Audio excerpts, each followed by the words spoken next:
Hi, my name is Nicholas from Solo Music Academy, and in this series I am breaking down some of my favorite songs to see what makes them so awesome. Today I'm doing a lyric breakdown of Boygenius's Not Strong Enough.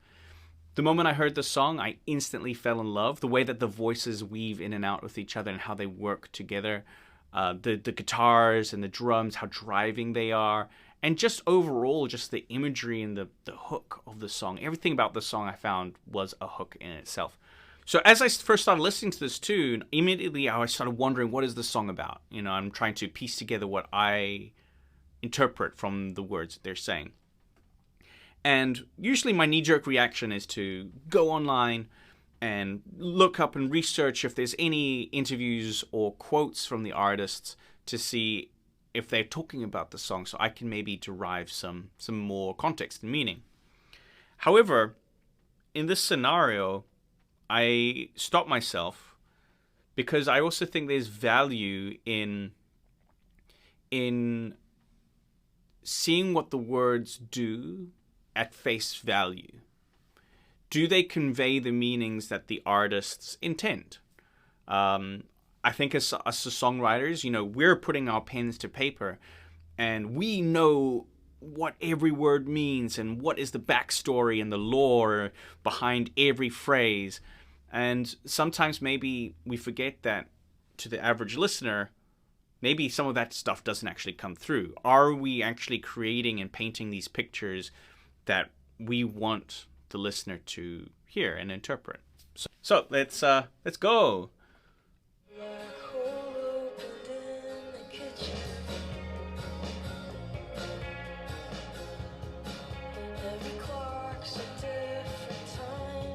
Okay.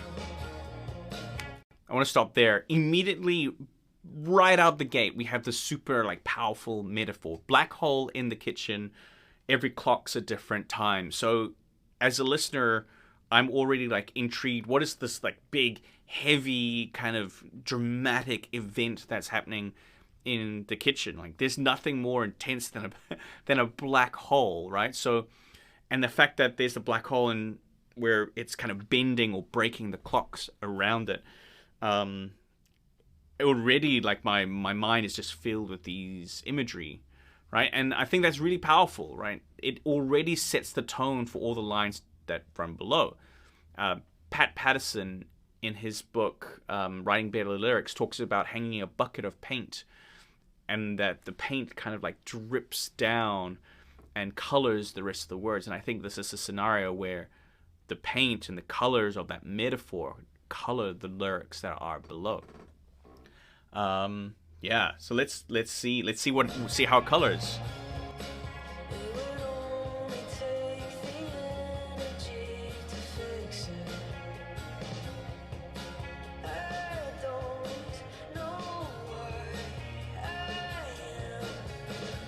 Okay, it would only take the energy to fix it. So I immediately, if the energy to fix it, immediately I'm thinking you're exhausted, you're tired, you're paralyzed. That maybe there's a black hole, clocks are different. I'm starting to think that maybe it's a mental health thing, or I don't know, maybe something happened in this kitchen that is maybe is an event of some sort, and we're kind of living through that event.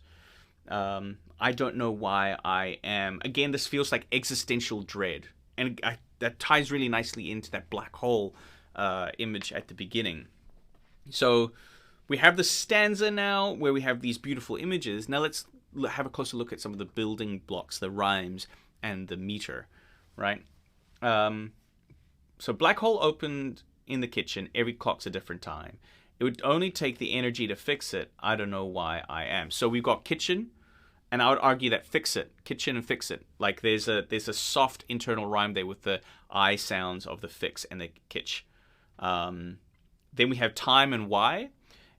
And then what I find interesting about this last line is that I don't know why. There's the nice resolution, right? We have time and why, which is a rhymes together. So we have an A, B, A, B rhyme scheme. But then I don't know why I am. So the last little bit of the sentence actually doesn't rhyme. It's kind of hanging out there. So even though there's like this resolution within the stanza, there's a moment of like momentum that's being put forward by these words that are like kind of hanging out, right? And then that leads really nicely into that first chorus. So let's have a listen.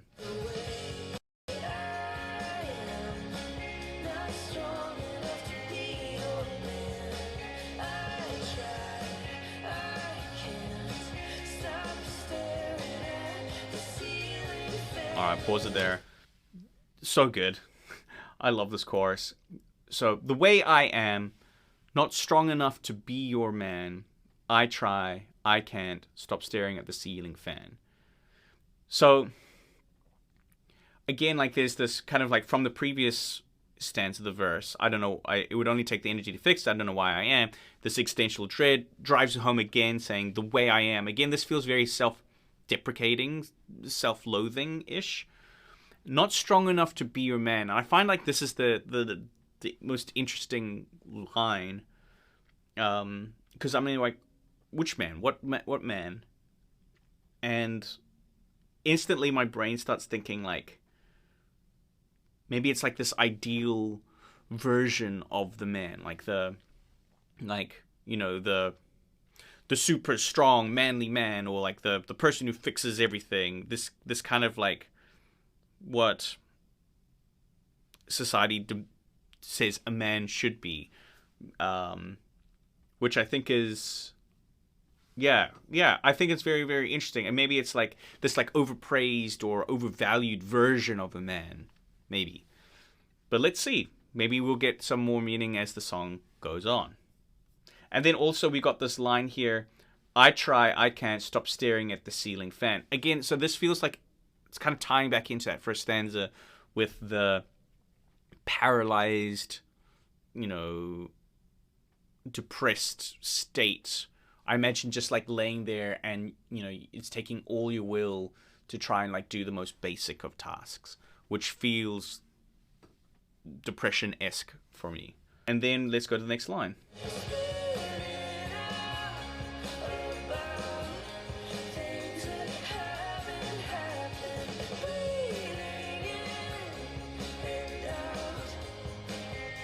Okay.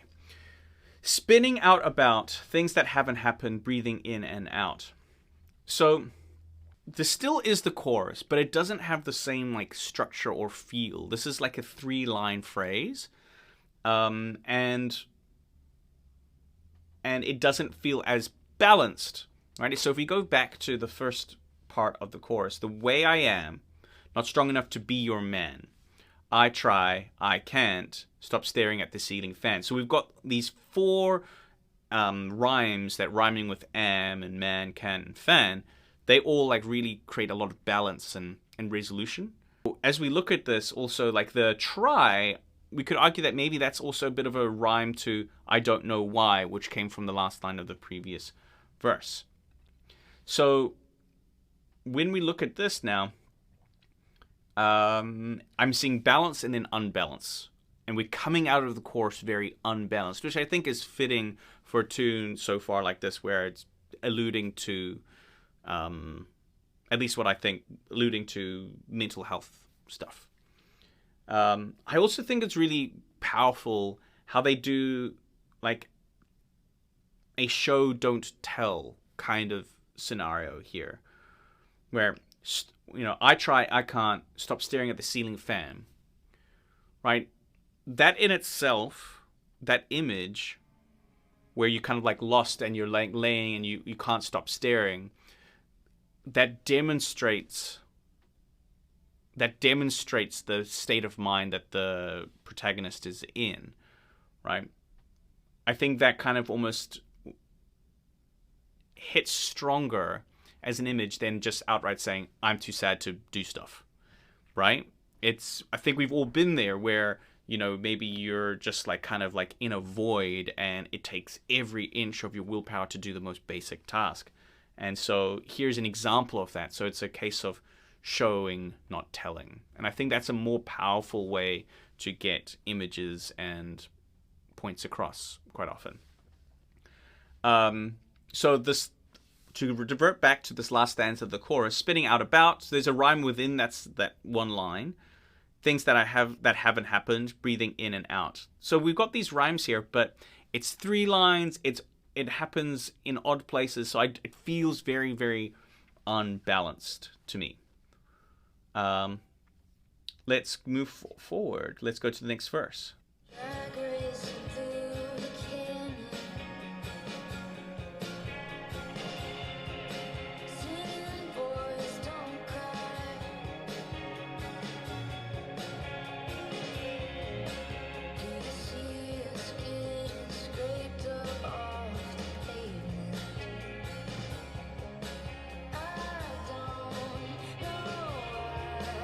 Okay.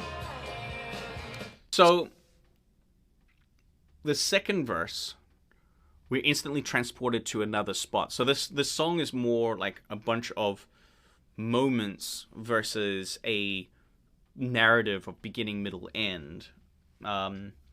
So drag racing through the canyon, singing Boys Don't Cry. Did you see us getting scraped off the pavement? I don't know why I am. As I listen to this and I think about it, I'm imagining like, a joyride, top down, people letting loose, and kind of, it seems like in contradiction almost to the first verse, singing Boys Don't Cry. I can't remember who sings that song. That will be part of my research after this. Do you see us getting scraped off the pavement? So it's like while there's an accident. Yeah, I'm a little confused about where this imagery and what they're trying to imply. For me, maybe it's like wanderlust. It's like reckless abandon kind of vibes. So yeah, maybe in the next few lines I can get more meaning from this, or maybe my research. This is a moment where as a listener, I'm not sure 100% what they're trying to say. Maybe I need to smarten up. We'll see. What I find interesting about this verse is like it's symmetrical to the first verse. If we look at this, the syllable count, the meter, the first verse has 8, 7, 12, 6 syllables, and this one here 7, 6, 12, 6 syllables. So they're close. And I've said in a previous video with like my syllable count, I'm usually only counting the strong syllables, not necessarily every syllable, because as singers we sometimes change the meter of words to make them fit in the song. So I just count the strong ones. And there's symmetry when it's like give or take the same, So the difference between 8 and 7 syllables when singing it isn't huge, at least in this context. So I would say they're very symmetrical in these verses. Which again, like as a listener, gives me the opportunity to kind of like catch on. I've heard it before, but it's not quite the same, so it keeps me interested. We have rhymes. We again have an A-B rhyme scheme, with the A rhymes being the the canyon and pavement. Again, it's a really soft rhyme, but the way she sings it makes me feel like it's a very soft rhyme. Canyon, pavement, it's like this, very, very soft rhyme. Cry and why, there's a classic rhyme right there. So it's A, B, but then we have the C rhyme, which is I am, and that pushes nicely back into the chorus. Let's go to this chorus.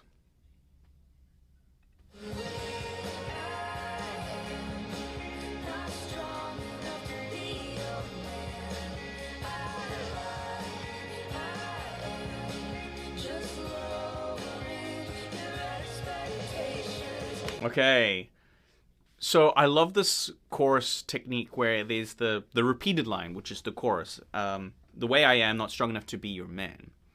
And I love this chorus technique where there's like a small change of lyrics, right? Whereas in the first verse, it said, the first chorus, it said, I try, I can't, stop staring at the ceiling fan. Second chorus, I lied, I am, just lowering your expectations. So there's like a lot of contradiction here. It feels like two two opposing thoughts or two opposing feelings happening here. And that, I suppose that kind of feels like, again, the verse 1 versus verse 2, chorus 1 versus chorus 2. Like, all the stuff, no, actually I lied. That's what I'm kind of getting at. Maybe there's like a split personality, this feuding forces within the brain. Okay. Let's look at the rhymes and the syllables. So the syllable count is exactly the same as the first chorus. We have that symmetry, and this is just great pop writing. Just that attention to detail where we're going to make things feel symmetrical, especially in our main hooks, to give the listener something to latch onto that is familiar. Our rhyme scheme, we've got I am, man, lie, am, expectations. So I would argue now that expectations, because we said the word pavement so recently, in the way that they sing it has a very similar overall sound, that it's a very, very loose rhyme back to pavement. And then I am, man, am, really strong rhymes. And we have lie, which is rhyming with the previous, with the last line of the verse, why. So there's a lot of like rhyming and skipping and kind of like tying back to previous parts of the song, which I think is really, really good. I don't know if they do this intentionally or not, but inherently it just kind of really like polishes the edges of the lyrics. I love it. Let's go to the next bit.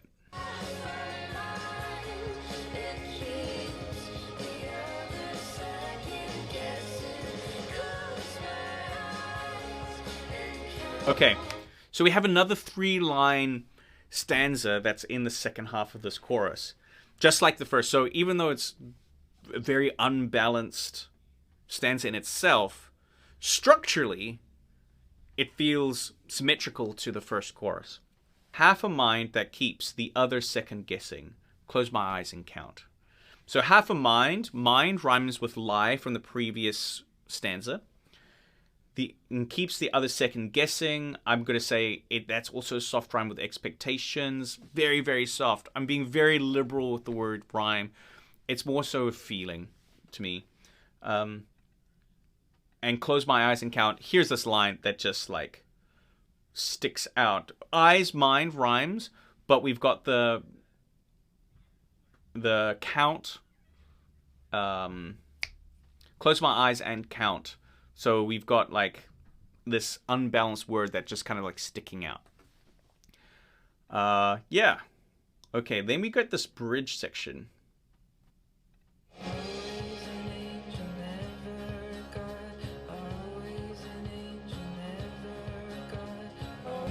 And they repeat this for a while. So, always an angel, never a god.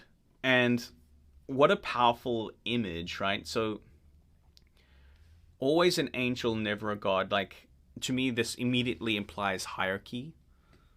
Maybe they're talking about, like, you know, patriarchy, expectations of what men and women can't do, and only how far a woman can elevate themselves to. Maybe that's the image that they're trying to get across. You know, I think that's really, really powerful. And I love the fact that, like, this bridge is just one line, just to drive it home. Always an angel, never a god. And the more they repeat that, it gives me time as the listener to kind of, like, mull it over and ponder and imagine what they feel. I'm curious. I think that line especially, I would like to go and research and see what they say about it. All right. Then let's go to this last, the outro.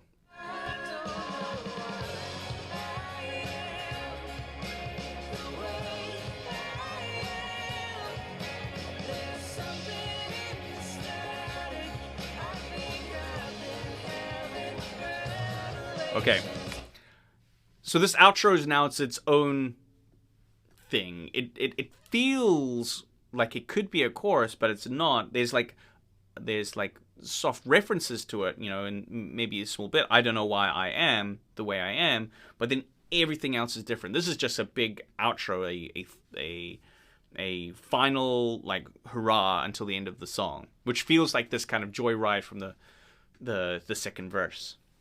I don't know why I am the way I am. There's something in the static. I think I've been having revelations. I also find like the word revelations an interesting choice here, especially since we had like a lot of biblical, holy imagery in the bridge. Like it's like a double entendre. Yes, it's like you're learning stuff and you're having these little revelations yourself, but revelations is also like a story, a section from the Christian Bible. So I think that's cool. I wonder if that's intentional or not. Let's see. This stanza, I don't know why I am the way I am. There's something aesthetic. I think I'm having revelations. There's no rhyming there, really. So again, it's just this driving home. Everything's unbalanced and falls into the next line. And then let's go to this last two lines of the song.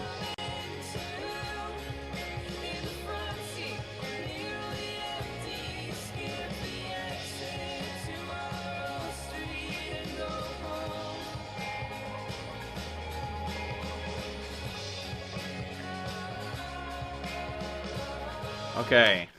All right. Coming to in the front seat, nearly empty. Skip the exit to our old street and go home alone. All right. So it's like you're kind of waking up, driving for so long that they're nearly empty of gas. Maybe that's it. Like maybe that's an image for like the end of the life or the ride. Skip the exit to our old street and go home. I'm curious what that could be. Skip the exit to our old street and go home alone. This feels like if you're skipping going to your old street and going home alone, are they saying that like they're checking out? Maybe? Yeah. Again, like here, what are they trying to say? Coming into the front seat nearly empty. We're waking up at the very end. Skip the exit. So that feels intentional to me. Skip the exit to our old street and go home. Maybe it's like going back, skip the exit to our old ways and go back to who we're truly meant to be, or the place that is most comfortable. Like rather than going down to our old habits, maybe it's driving away from old habits and going to where we belong. Curious. Let's see. Now, in this whole stanza, there's very few rhymes except in the last two lines. Coming to in the front seat, nearly empty. Skip the exit to our old street. So we got 3 rhymes right there, but then we finish on a non-rhyme. Go home alone. So it makes that line stick out so much more. Yeah. So a really powerful way to end the song. It's like this revelations, this waking up to some kind of new thought. I love that. Yeah. Okay, so that is my first listen, my initial reaction and initial analysis of this tune.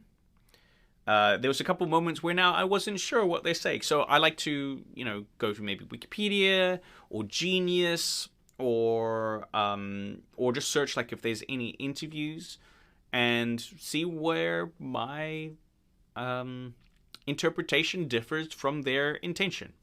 So yeah, that will take some time. Till next time.